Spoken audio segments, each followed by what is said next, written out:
નડાબેટમાં ભારત વિકાસ પરિષદનું પ્રાંતીય મહિલા સંમેલન 2026 યોજાયું. મહિલા સશક્તિકરણ અને રાષ્ટ્ર નિર્માણનો સંકલ્પ લેવાયો.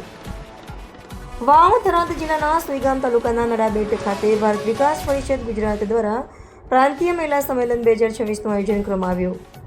વિધાનસભાના અધ્યક્ષ શંકરભાઈ ચૌધરીના અધ્યક્ષસ્થાને યોજાયેલા કાર્યક્રમમાં રાજ્યમંત્રી રીવાબા જાડેજા અને સ્વરૂપજી ઠાકોર વિશેષ ઉપસ્થિત રહ્યા હતા.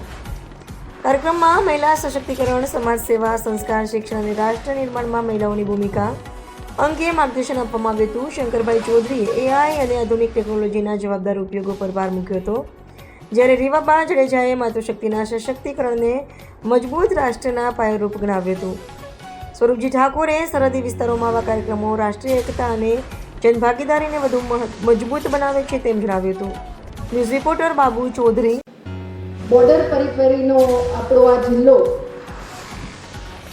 ત્યારે જેટલા પણ બીએસએફના જવાનો આપણા ગુજરાત રાજ્યની બોર્ડરને, ભારતની બોર્ડરને સુરક્ષિત કરવા માટે થઈ અને હર હંમેશ ઋતુ જોયા વગર, દિવસ રાત જોયા વગર આપણી સલામતી માટે જ્યારે ઊભા હોય, ભાઈ બનીને ઊભા હોય, અડીખમ એક દિવાલ બનીને ઊભા હોય, ત્યારે એમના માતૃશક્તિને પણ હું એમના ચરણોમાં વંદન કરું છું. મા નળેશ્વરીજીના ચરણોમાં પણ વંદન કરું છું.